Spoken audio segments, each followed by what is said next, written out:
नमस्कार दोस्तों, आप देख रहे हैं डेड सीवर्स, जिसमें आज हम लोग पढ़ेंगे संविधान की प्रस्तावना, प्रीमेम्बल ऑफ कॉन्स्टिट्यूशन। संविधान की प्रस्तावना हमारे संविधान का मुख्य उद्देश्य और मूल भावना बताती है। ये हमें बताती है कि हमारा देश किन सिद्धांतों पर बना है और हमें क्या क्या मूल अधिकार मिले हैं। तो स्टार्ट करते हैं हम भारत के लोक से। संविधान की प्रस्तावना शुरू होती है हम भारत के लोक से। तो देखिए, हम भारत के लोग, हम भारत के लोग, हम भारत के लोग से शुरू होता है संविधान का प्रस्तावना, यानी कि way the people of India, way the people of India.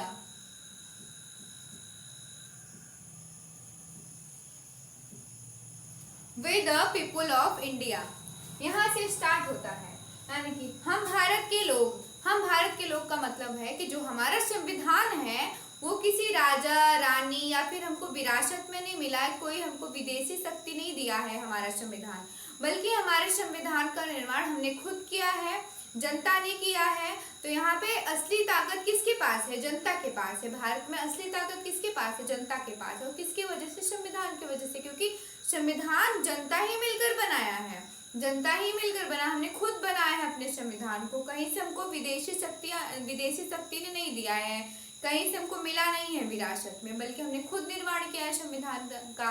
तो हम भारत के लोग, यानी कि हम आम आदमी जो है, हम लोग हैं, आप लोग हैं, तो क्या है, हम भारत के लोग हुए। तो यहाँ पे असली ताकत किसके पास है? पब्लिक के पास है। असली ताकत किसके पास है? पब्लिक के पास है। तो स्टार्ट होता है हम भारत के लोग से।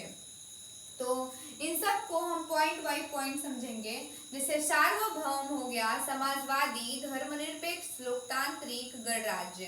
तो ये जो है, ये पांचों टॉपिक, यानी कि हमारा देश सार्वभौमिक है, समाजवादी है, धर्मनिरपेक्ष है, लोकतांत्रिक है, गणराज्य है।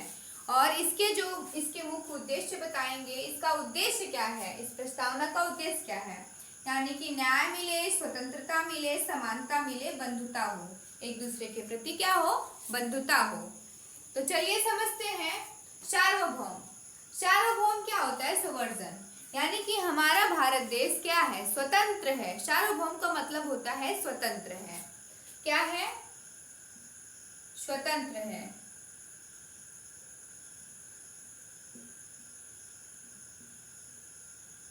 हमारा भारत देश स्वतंत्र है, यानी कि हमारे भारत में हम जो भी कानून बनाते हैं खुद से बनाते हैं, कोई विदेशी संस्था या फिर कोई विदेश के लोग नहीं बनाते हैं। हमारा जो संसद है वो खुद अपने नियम कानून बनाता है, किसी के ऊपर निर्भर नहीं है, किसी के अधीन काम नहीं करता है, स्वतंत्र है। हमारा भारत स्वतंत्र है, ये किसी के ऊपर डिपेंड नहीं होता।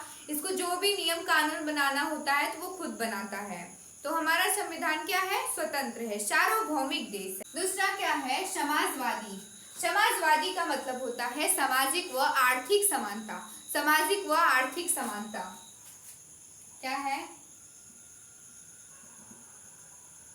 तो चल ही नहीं रहा है।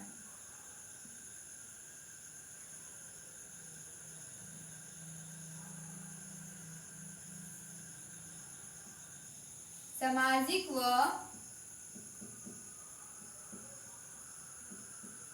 आर्थिक समानता।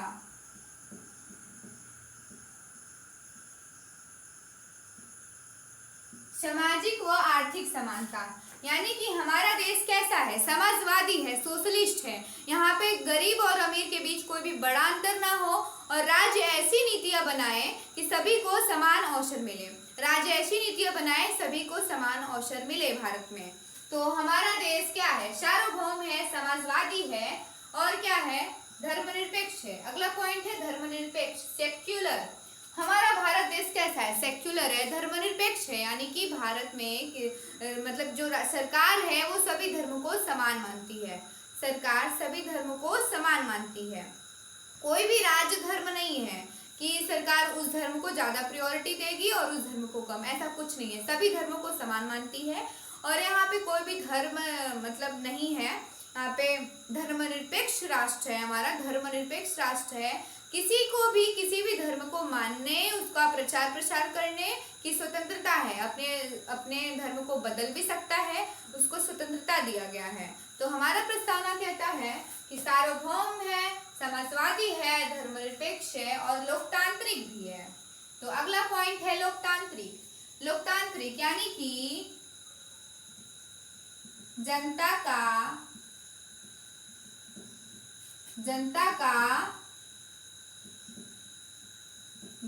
के लिए शासन।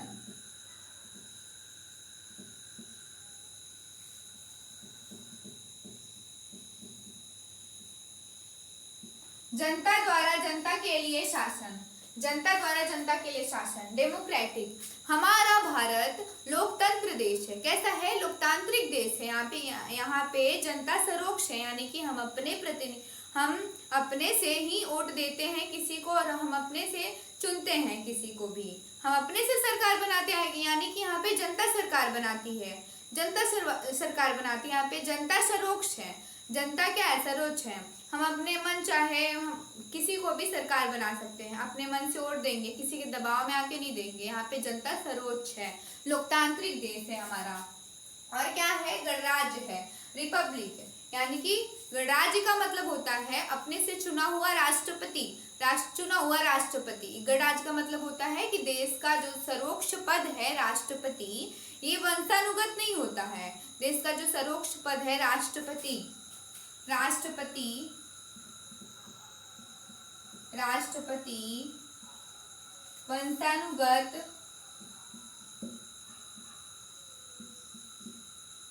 वंशानुगत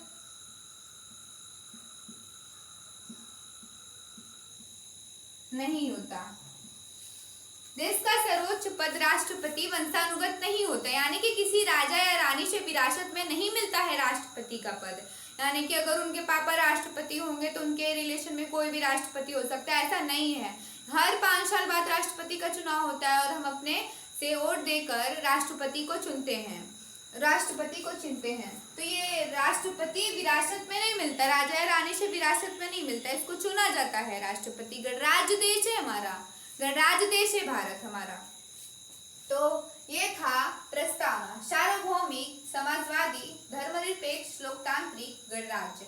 ये सब पॉइंट को आप लोग समझ लीजिए, बहुत ही इंपॉर्टेंट। अब देखते हैं हम संविधान की प्रस्तावना के उद्देश्य क्या हैं। संविधान की प्रस्तावना के उद्देश्य क्या क्या हैं? तो क्या है? न्याय यानी कि जस्टिस, स्वतंत्रता, लिबर्टी, समानता, इक्वालिटी, बंधुता, फ्रेटर्निटी। तो संविधान के उद्देश्य क्या है? न्याय यानी कि हर नागरिक को सामाजिक प्लस आर्थिक प्लस राजनीतिक न्याय मिले। नागरिक को सामाजिक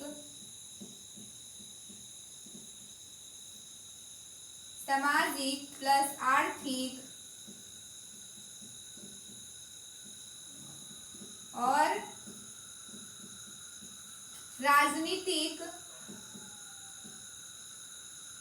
राजनीतिक न्याय।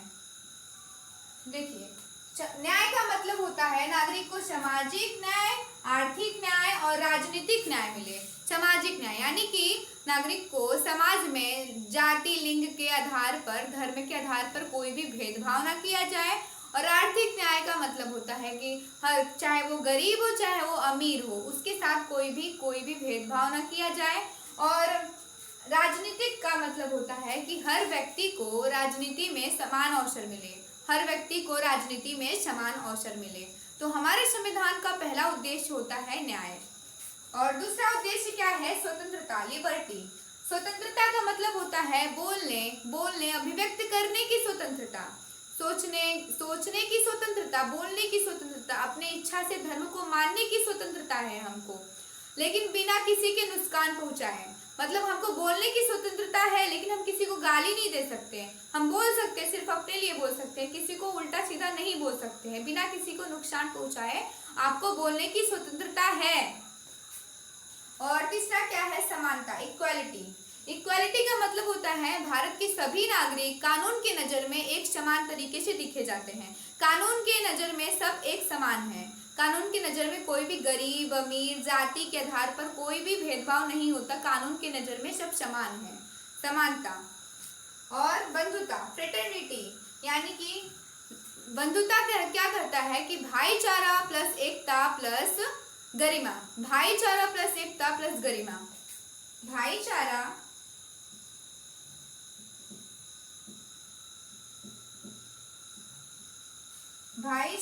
प्लस एकता प्लस गरिमा।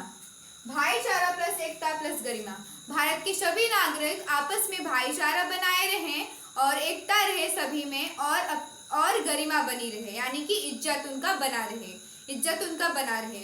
तो ये चारों उद्देश्य, ये जो चारों उद्देश्य हैं, न्याय, स्वतंत्रता, समानता, बंधुता, ये चारों उद्देश्य एक लोकतंत्र की नींव बनाती हैं। इन चारों उद्देश्य से लोकतंत्र की नींव बनती है। संविधान की प्रस्तावना को संविधान की आत्मा भी कहा जाता है, संविधान की कुंजी भी कहा गया है। संविधान की प्रस्तावना को संविधान की कुंजी और संविधान का आत्मा भी कहा गया है। तो आई होप आप लोगों को संविधान की प्रस्तावना अच्छे से समझ में आया होगा। तो ऐसे ही और वीडियो को देखने के लिए वीडियो को लाइक करें, सब्सक्राइब